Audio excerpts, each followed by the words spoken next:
বাংলাদেশ কি কোনো একটা অন্ধকার টানেলের দিকে হেঁটে যাচ্ছে? বাংলাদেশের ভবিষ্যৎ আসলে কোথায়? আপনারা দেখেন, দক্ষিণ পূর্ব এশিয়াতে যে কটি দেশ আছে, বাংলাদেশ, ভারত, পাকিস্তান, নেপাল, ভুটান, শ্রীলঙ্কা, আফগানিস্তান এবং মিয়ানমার, এই যে 8টি রাষ্ট্র, এই 8টি রাষ্ট্র, তার সাথে আপনারা যোগ করতে পারেন মালদ্বীপ, ছোট্ট একটি দ্বীপ রাষ্ট্র। এই 9টি রাষ্ট্র, এই 9টি রাষ্ট্রের মধ্যে আমরা দেখেছি যে গত বছরের টার্মোয়েলে শ্রীলঙ্কার অর্থনীতি কলাপস করেছে, পাকিস্তানের অর্থনীতি এমনভাবে কলাপস করেছে যে তাদের 1 টাকাও রিজার্ভ ছিল না। পরবর্তীতে তারা সৌদি আরব এবং দুবাইয়ের কাছ থেকে $6 বিলিয়ন ঋণ করে তাদের রিজার্ভ বাড়িয়েছে। তারপরও তাদের মুদ্রার মান এত ডেভ্যালুয়েশন হয়েছে যে বাংলাদেশের 1 টাকা কিনতে তাদেরকে 2.5 থেকে 3 রুপি দিতে হয়। তার মানে বাংলাদেশের কারেন্সির ভ্যালু বেড়েছে।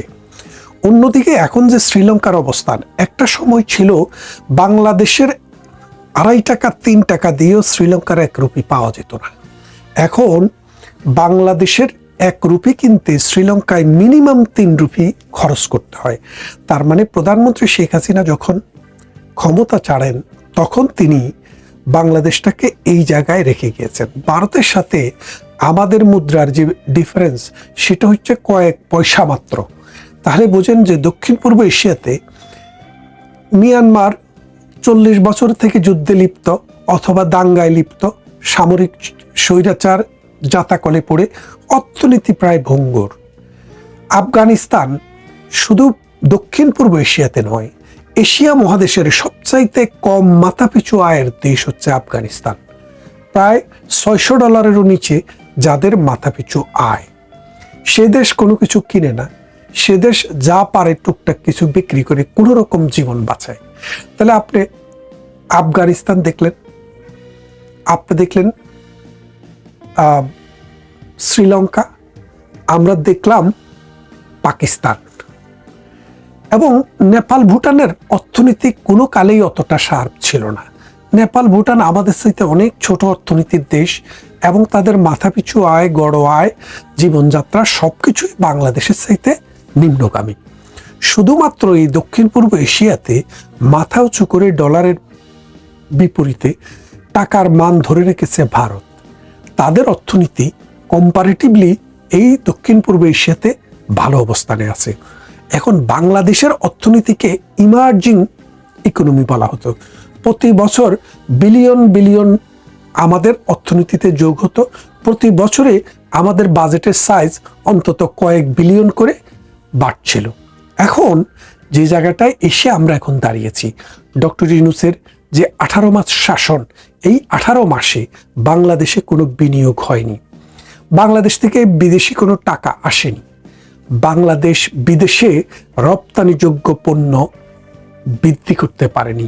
বরং ভারতের সাথে আমাদের যে নানান রকমের চুক্তি ছিল, যেই চুক্তির ভিত্তিতে আমরা ভারতের বিভিন্ন পোর্ট, ভারতের বিভিন্ন বিমানবন্দর এবং ভারতের যে সীমা ব্যবহার করে আমরা যেভাবে উন্নত বিশ্বে পৃথিবীর নানা প্রান্তে নানান ধরনের প্রোডাক্ট রপ্তানি করে বৈদেশিক মুদ্রা অর্জন করতাম, সেই পথটি বন্ধ হয়ে গেছে।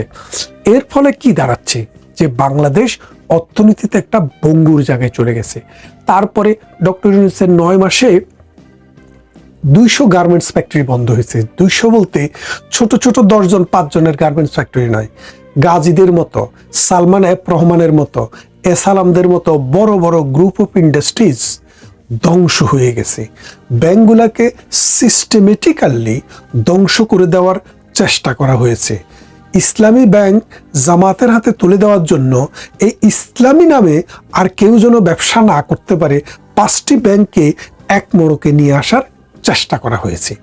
এর ফলে যে মার্কেটে যে ভোক্তাদের যে ট্রাস্ট, অর্থাৎ গ্রাহকদের যে ট্রাস্ট, এই অর্থনৈতিক সিস্টেমে গ্রাহকদের ট্রাস্ট নষ্ট হয়ে গেছে, যার কারণে অনেক মানুষ গোপনে সিঙ্গাপুরে, দুবাইতে এবং উন্নত বিশ্বে যেখানে সম্ভব সেই সব জায়গায় তাদের মানি স্থানান্তর করে ফেলেছে এবং করছে। এর ফলে অর্থনীতি ড্রাই হয়ে যাচ্ছে। এখন মানুষের কর্মসংস্থান নেই বললেই চলে। সরকার এই মবতন্ত্রের কারণে সরকারি যে প্রতি বছর যেই পরিমাণে রাজস্ব আদায় হতো, যেটা দিয়ে সরকার বিভিন্ন শিক্ষা প্রতিষ্ঠানের শিক্ষকদের বেতন, সরকারি কর্মচারীদের বেতন দিত, সেই বেতন দেওয়ার পয়সাটাও এখন রুজি হচ্ছে না, অর্থাৎ আয় হচ্ছে না।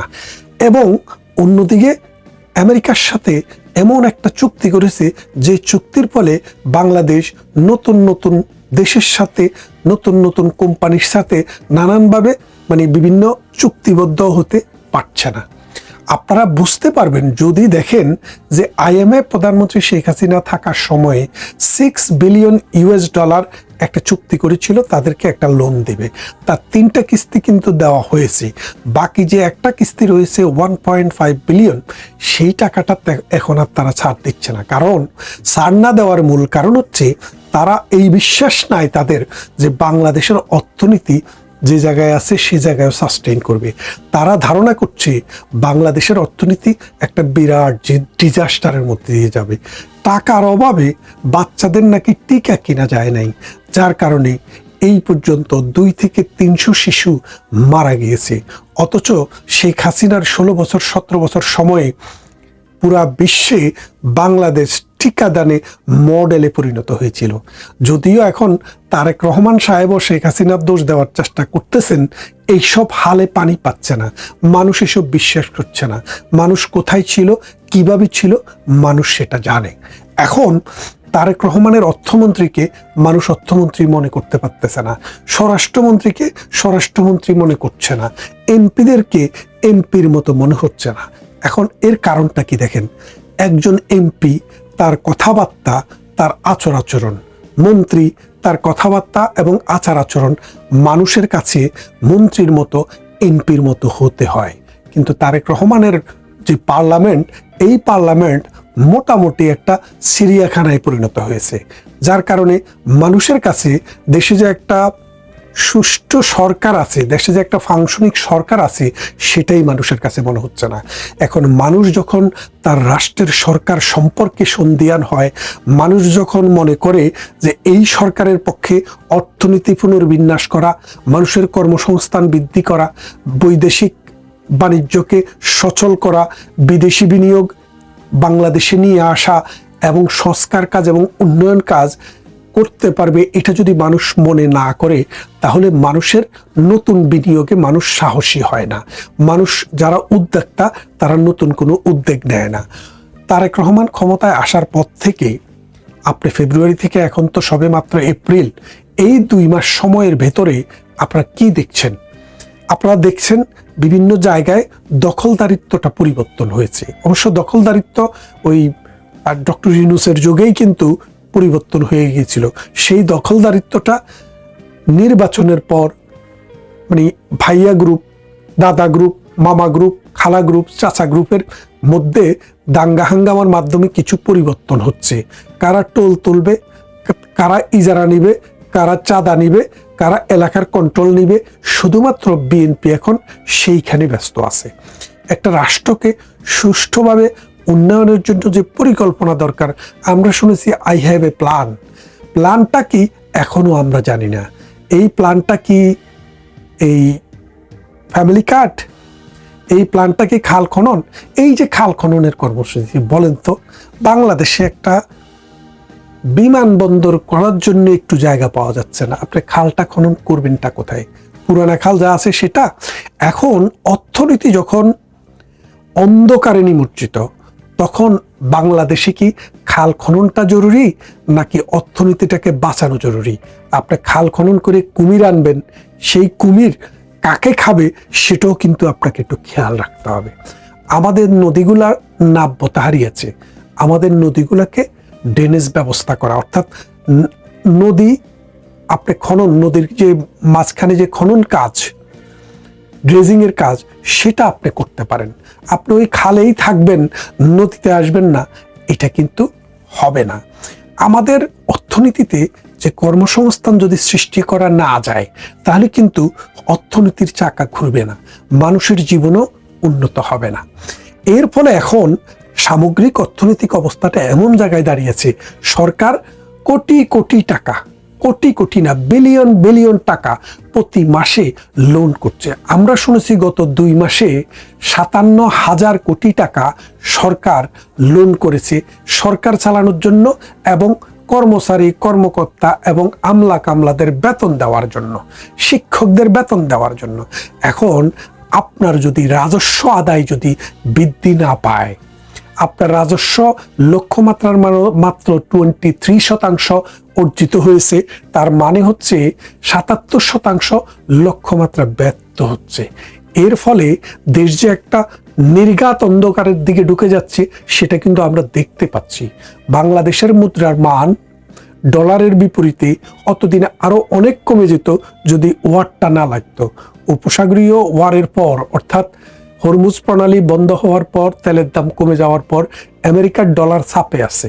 সেই কারণে বাংলাদেশের সাথে মুদ্রা মানটা এখনো কাছাকাছি পর্যায়ে আছে।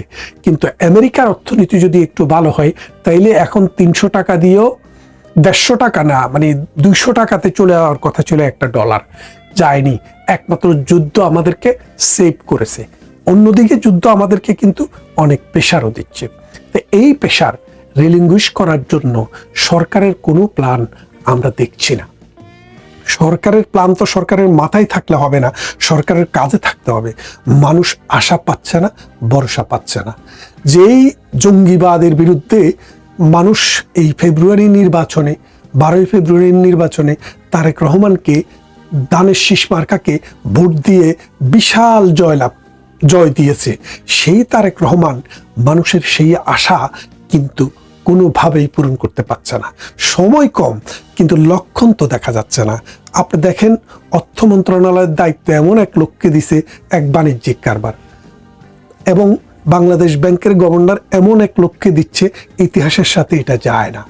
তারপরে আপনারা দেখেন যে বাংলাদেশে যে বিভিন্ন মাজারে হত্যা এবং হামলা, এটা কিন্তু তারেক রহমান বন্ধ করতে পারেনি।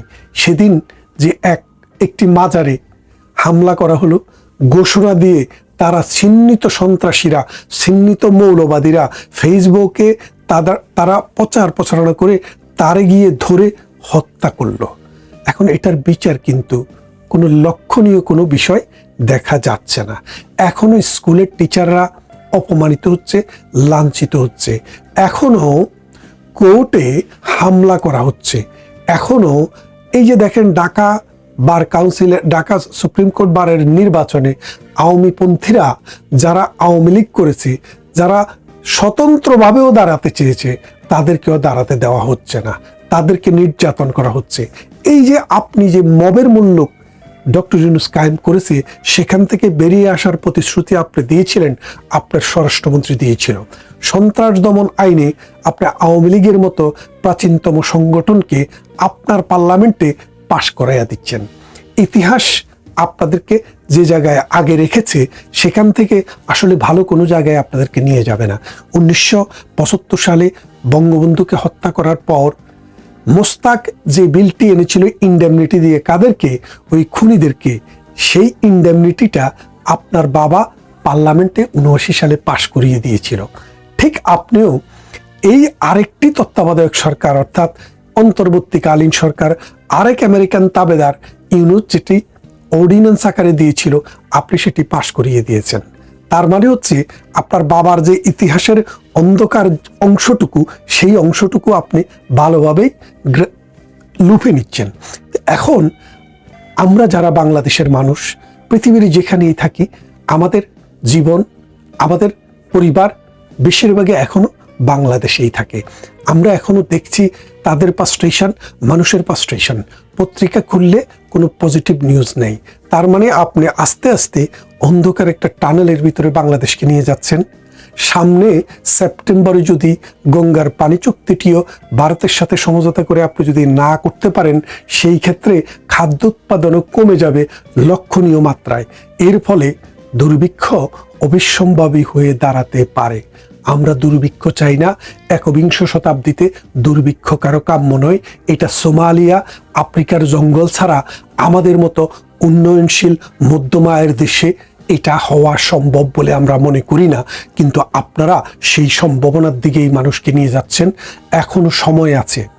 প্রগতিশীল মুক্তিযুদ্ধের আদর্শ এবং বাঙালির হাজার বছরের যে কৃষ্টি এবং কালচার, সেটার ভিত্তিতে এই জাতির মনন, মগজ এবং সমাজ ব্যবস্থাকে যদি এগিয়ে নিতে না পারেন, অর্থনীতিতে যদি স্বচ্ছতা না আনতে পারেন, তাহলে যেই অন্ধকারের দিকে আপনি রওনা দিয়েছেন, সেই অন্ধকারে আপনিও বাঁচবেন না, দেশও বাঁচবে না।